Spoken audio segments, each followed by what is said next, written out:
আজকের এই ভিডিওতে আমরা দেখাবো তুমি কিভাবে বাড়িতে বসে বায়োডাটা বানাতে পারবে। বায়োডাটা বানানোর জন্য তোমরা প্রচুর পয়সা খরচ করো এবং অনেকের বায়োডাটা বানানোর পরে হারিয়ে যায়, আবার বানাতে হয়। তো এই সব ঝামেলা থেকে মুক্ত হয়ে যাও, আজকের এই ভিডিওটা দেখে নিলেই হয়ে যাবে। প্রথমে বলি বায়োডাটা কি। বায়োডাটার অনেকগুলো নাম আছে। বায়োডাটা অনেকে রেজুম বলে, অনেকে বলে সিভি বা কারিকুলাম ভিটা, যা আছে প্রত্যেকটা একই। বায়োডাটা হচ্ছে তুমি পড়াশোনা শুরু করার থেকে চাকরি করার আগে পর্যন্ত কি কি করেছো সেটা তোমার বায়োডাটায় মেনশন থাকে। অর্থাৎ তোমার পুরো ডিটেলস বায়োডাটায় থাকবে। তুমি যখন ইন্টারভিউতে যাবে তখন তুমি প্রথমেই তো ইন্টারভিউয়ের ওখানে ঢুকবে না, প্রথমে তোমার বায়োডাটা তার কাছে যাবে। সে যেন বায়োডাটা দেখে পড়তে পারে, মানে বুঝতে পারে যে তুমি কে এবং তোমার সম্পর্কে সমস্ত ডিটেলস অ্যান্ড তোমার কোয়ালিফিকেশান, এক্সপিরিয়েন্স, এগুলো সে কী করে জানবে? সে বায়োডাটা দেখে জানবে। এটাই হচ্ছে বায়োডাটার কাজ, তোমার সম্পর্কে তুমি ঢোকার আগেই ইন্টারভিউকে তোমার সম্পর্কে সব কিছু বলে দেওয়া। এটা হচ্ছে বায়োডাটার কাজ। বায়োডাটা যত সিম্পল রাখবে তত ভালো। অনেকে দেখবি স্টাইলিশ করতে চায় বায়োডাটা, সেসব করার দরকার নেই। বায়োডাটা একদম সিম্পল তাহলেই হবে। কারণ যখন তুমি ইন্টারভিউতে যাবে তখন একা নিশ্চয়ই থাকবে না, সেখানে আরও 10জন 15জন থাকবে। তো প্রত্যেকের সিভি কিন্তু ইন্টারভিউ পড়বে এবং যদি সিভিতে হাজিবাজি লেখা থাকে, ডিজাইন করা থাকে, এগুলো কখনোই কেউ পছন্দ করে না। সবাই চায় একদম সিম্পল একটা বেসিক ডিজাইন। তো তোমার সিভি সিম্পল হোক, কিন্তু সিভির মধ্যে যেগুলো থাকবে সেগুলো যেন ভারী হওয়া চাই। ওকে, যখন কোনো একটা স্কিলস তুমি জানো, একটা স্পেশাল স্কিলস যেগুলোর ডিমান্ড খুব বেশি মার্কেটে, সেগুলো তুমি যদি এক্সপার্ট হও বা জানো, তাহলে তোমার সিভি কথা বলবে না, তোমার স্কিলস কথা বলবে। কোন কোন স্কিলস মার্কেটে এখন ডিমান্ডে চলছে এবং ভবিষ্যতে ডিমান্ডে থাকবে, যার স্যালারি খুব হাই, যেখানে তুমি কারোর কাছে জবও করতে পারো অথবা বাড়ি বসে ফ্রিল্যান্সিংও করতে পারো। এটা নিয়ে ইন ডিটেলে আমরা ভিডিও বানিয়েছি, সেই ভিডিওগুলো দেখে নাও, আমি ডেসক্রিপশনে লিঙ্ক দেবো। সেখান থেকে যে কোনো একটা স্কিলস তুমি শিখতে পারো, তাহলে বায়োডাটায় তুমি যখনই কোথাও অ্যাপ্লাই করবে তোমার বায়োডাটা সবার থেকে এমনি ইউনিক এবং আলাদা হয়ে যাবে। ওকে, তো বেশি কথা না বলে আমরা যাবো কম্পিউটার স্ক্রিনে। এখানে একটা বায়োডাটার ফরম্যাট দেওয়া আছে। এই ফরম্যাটটা আমি তোমাদের প্রত্যেককে দিয়ে দেবো, অর্থাৎ গুগল ড্রাইভের লিঙ্কে ক্লিক করলে এই ফরম্যাট ডাউনলোড হয়ে যাবে। এই ফরম্যাটটা তুমি ওপেন করবে এবং ওপেন করে জাস্ট চেঞ্জেস করবে, মানে আমাদের এখানে কিছু ফিল আপ নেই। এইখানে তুমি তোমার যেগুলো ডিটেলস আছে সেগুলো তুমি এখানে ফিল আপ করবে। ওকে, তাহলে এই যে ফরম্যাটটা, এটা তোমার কাছে সারা জীবন তোমার কাজে লাগবে। তো তুমি এটা ফরম্যাটটা সেভ করে তুমি নিজের ফাইলে আপলোড করো, যাতে যখন চাও তখন তুমি অ্যাক্সেস করতে পারো। ওকে, এবার দেখো এই যে বায়োডাটা একদম সিম্পল এবং ক্লিন, কোনো এখানে কিন্তু হাজিবাজি কিচ্ছু নেই। এবং যে একজন ইন্টারভিউয়ার সে যখন এটা পড়বে সে দেখবে সিম্পলভাবে লিখেছে এবং সব কিছু বুঝতে পারছি। কারণ আমিও অনেকের ইন্টারভিউ নিয়েছি এবং আমার মাইন্ডসেটটা, মানে একজন ইন্টারভিউর মাইন্ডসেট কী সেটা তোমাদেরকে বলতে পারি। যে আমাদের কাছে যদি 100টা সিভি আসে, প্রত্যেকটা সিভি আমাদেরকে পড়তে হয় এবং মেন যেই ডিটেলস আমরা দেখি যে আমরা যেই পোস্টে অ্যাপ্লাই করছি সেই পোস্টের রিলেটেড কিছু তথ্য আছে কিনা, সেটা যদি দেখতে পাই তাহলে আমরা সেই বায়োডাটা ভালোভাবে দেখি। যেমন ধরো কেউ কল সেন্টারে অ্যাপ্লাই করছে, তাহলে কল সেন্টারে কাজ করার জন্য তোমার কথা বলার স্কিলস, মানে কমিউনিকেশন স্কিলস ভালো হতে হবে। সেই রিলেটেড যদি কোনো কোর্স থাকে, কোনো এক্সপিরিয়েন্স থাকে, কোনো স্কিলস থাকে, সেটা আমরা দেখতে চাই যে আছে কিনা। বাদ বাকি সব জিনিস তো সবার সিভিতে কমন থাকে। কারণ এই সিভি যদি 100 জন বানায় আমাদের ভিডিও দেখে, তাহলে প্রত্যেকের সিভি একই রকম ডিজাইন হয়ে যাচ্ছে। প্রত্যেকের সিভিতে বেসিক ইনফরমেশন কমন থাকবে, কিন্তু তোমার সিভি আলাদা হবে কিসে? তুমি যেই পোস্টে অ্যাপ্লাই করছো সেই পোস্ট রিলেটেড কোনো স্কিলস তোমাকে সিভিতে মেনশন করতে হবে, তাহলে তোমার সিভিটা ইউনিক হয়ে যাবে। ওকে, এবার দেখো প্রথমেই তুমি এটা ডাউনলোড করার পরে যে পেস্ট ফটো এয়ার, এখানে কিছুই করবে না। যখন প্রিন্ট করবে তখন এখানে তুমি পাসপোর্ট সাইজ ছবি মারবে এবং একদম নিচে ইয়োর্স ফেইথফুলের ওপরে এই যে ডিক্লারেশনটা, ওই যে I do hereby declare that the above statement are true and correct, the best of my knowledge and believe, এটা সবার ক্ষেত্রে সেম থাকবে এবং এখানে ইয়োর্স ফেইথফুল একই থাকবে এবং এখানে জাস্ট তাই থাকবে। শুধু এখানে তুমি সাইন করবে যখন সিভি জমা দেবে কোনো ইন্টারভিউকে, এবং পেস্ট ফটোওয়্যার এগুলো একই থাকবে।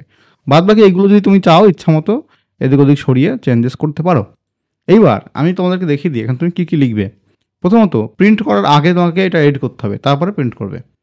প্রথমত পার্সোনাল ইনফরমেশনে কী আছে, নেম, তারপরে তোমার বাবার নাম, তোমার জন্ম তারিখ, তোমার জেন্ডার, ছেলে না মেয়ে, ম্যারিটাল স্ট্যাটাসের মধ্যে ম্যারিড অথবা আনম্যারিড, ন্যাশনালিটি ইন্ডিয়ান, রিলিজনের মধ্যে তুমি হিন্দু, মুসলিম, খ্রিস্ট, বৌদ্ধ, জৈন যা আছে সেটা দেবে। ল্যাঙ্গুয়েজ নোন, তুমি কোন কোন ভাষা জানো, বাংলা, হিন্দি, ইংলিশ, যদি 3টে জানো 3টে লিখে দেবে, যদি 1টা জানো 1টাই লিখে দেবে।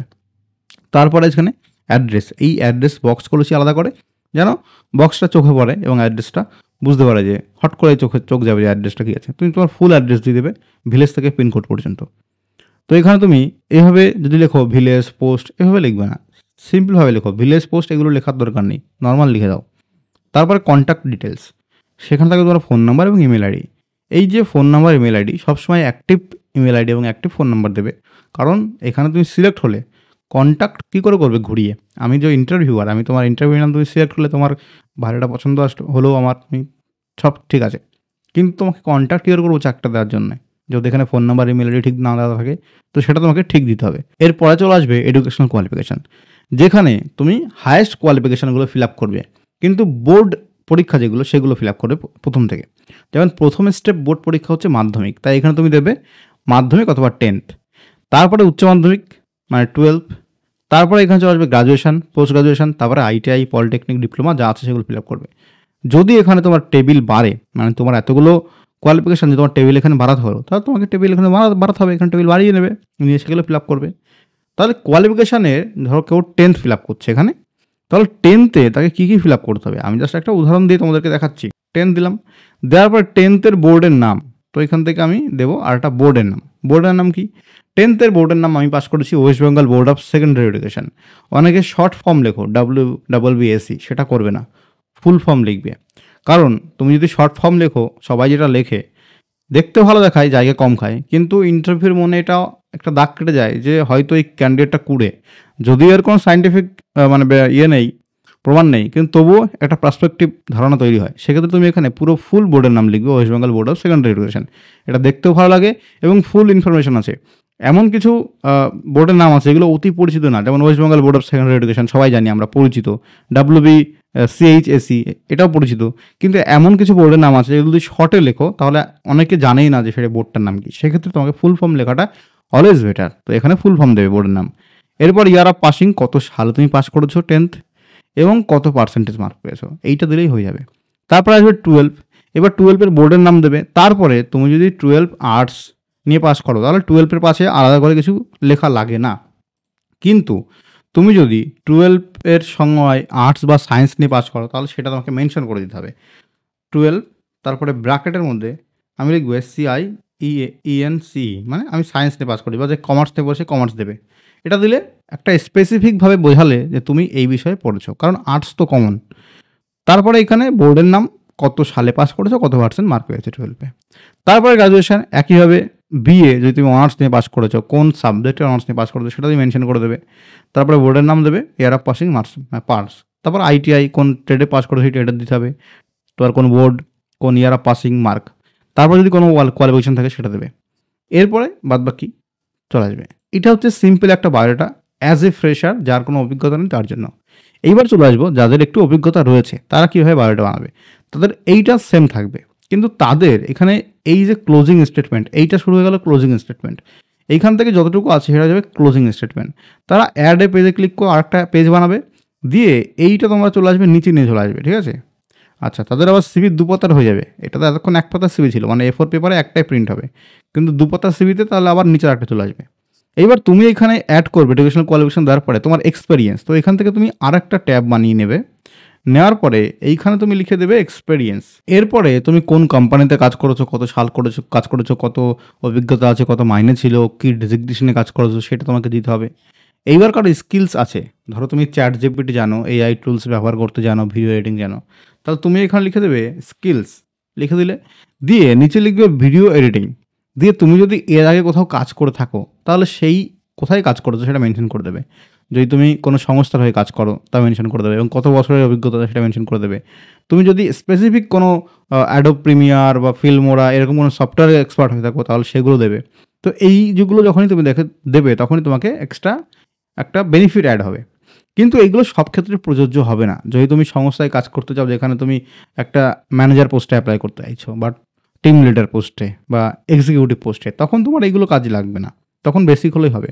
কিন্তু যখন তুমি কোনো ফ্রিল্যান্সিং করতে যাচ্ছ, ফ্রিল্যান্সিং রিলেটেড কোনো জব করতে যাচ্ছ, যেমন ওয়েবসাইট বানানো, ভিডিও এডিটর হিসাবে, তখন কিন্তু এই স্কিলসগুলো তোমার লাগবে। তখন তুমি সিভিও দেবে এবং তার সঙ্গে তোমার একটা ওয়েবসাইট বানাবে যেখানে তোমার ইন ডিটেল সব থাকবে, একটা যেটাকে বলে পোর্টফোলিও ওয়েবসাইট। সেগুলো থাকলে তুমি জাস্ট ওয়েবসাইটের লিঙ্ক শেয়ার করে দেবে এবং সিভি শেয়ার করে দেবে, সেটা আরও বেশি এফেক্টিভ হবে, বেশি কাজে দেবে। তো আশা করি আমি তোমাদেরকে কীভাবে সিভি বানাতে হয় সেটা শিখিয়ে দিলাম। তো এইভাবে তুমি সিভি বানাবে। ওকে, এইবার চলে আসি ফোন থেকে সিভি বানানোর কথায়। এই যে আমি যেটা দিলাম এটা তুমি ফোন থেকেও অ্যাক্সেস করতে পারো, কিন্তু যেহেতু ফোনের স্ক্রিন ছোটো তাই এইটা কাজ করতে একটু সমস্যা হবে। তাহলে তুমি কি করবে, এই যে বেসিক যে আমি ফরম্যাটটা দেবো সেই ফরম্যাটটা তুমি ডাউনলোড করে বা সেই ফরম্যাটটা কোনো সাইবার ক্যাফেতে দেবে এবং তুমি তাদেরকে বলবে যে এগুলো ফিল আপ করে দাও, তারা সেগুলো ফিল আপ করে দিয়ে প্রিন্ট বের করে দেবে, হয়তো 50 টাকা তোমার কাছ থেকে নেবে, তাহলে তোমার সিভি হয়ে যাবে। যাদের কাছে ল্যাপটপ বা কম্পিউটার নেই তাদের জন্য। এর সঙ্গে আরও বলে দিই, ফোনে যে সমস্ত অ্যাপ পাওয়া যায় সিভি বানানোর, সেই সমস্ত অ্যাপ তো টেমপ্লেট থাকে, তুমি জাস্ট তোমার ডিটেলসগুলো ফিল আপ করবে, তারা বিভিন্ন ধরনের টেমপ্লেট ডিজাইন বের করে দেবে। কিন্তু সেইগুলো হচ্ছে অতিশয় খারাপ, মানে হিজিবিজি থাকবে, এখানে কলাম থাকবে, এখানে ব্যাকগ্রাউন্ড কালার যা থাকবে, একপাশে কালার থাকবে, তো সেগুলো করার দরকার নেই। আবার ছবির অপশান থাকবে, সেগুলো দরকার নেই, কারণ তুমি যতই ভালো কালারিং প্রিন্ট করো না কেন, ছবি পাসপোর্ট সাইজের ছবির মতো ছবি কিন্তু প্রিন্ট হবে না, যেটা আমরা হাতে পাসপোর্ট সাইজ ধরতে পারি সেরকম ছবি। তো সেগুলো করো না, বাস্ট সিম্পল রাখো। এইরকম সিম্পল রাখলে তোমার কোনো প্রবলেম নেই এবং বরং আরও ভালো হবে। তো আজকের এই ভিডিও দেখে নিলে তোমাদের বুঝতে পারলে কীভাবে সিভি বানাতে হয়। আশা করি ভিডিওটা ভালো লেগেছে। যদি ভালো লাগে অবশ্যই লাইক, কমেন্ট, শেয়ার করবে এবং বন্ধুদের সঙ্গে শেয়ার করে দেবে, যাতে তারাও এই ভিডিওটা দেখে উপকারে আসতে পারে।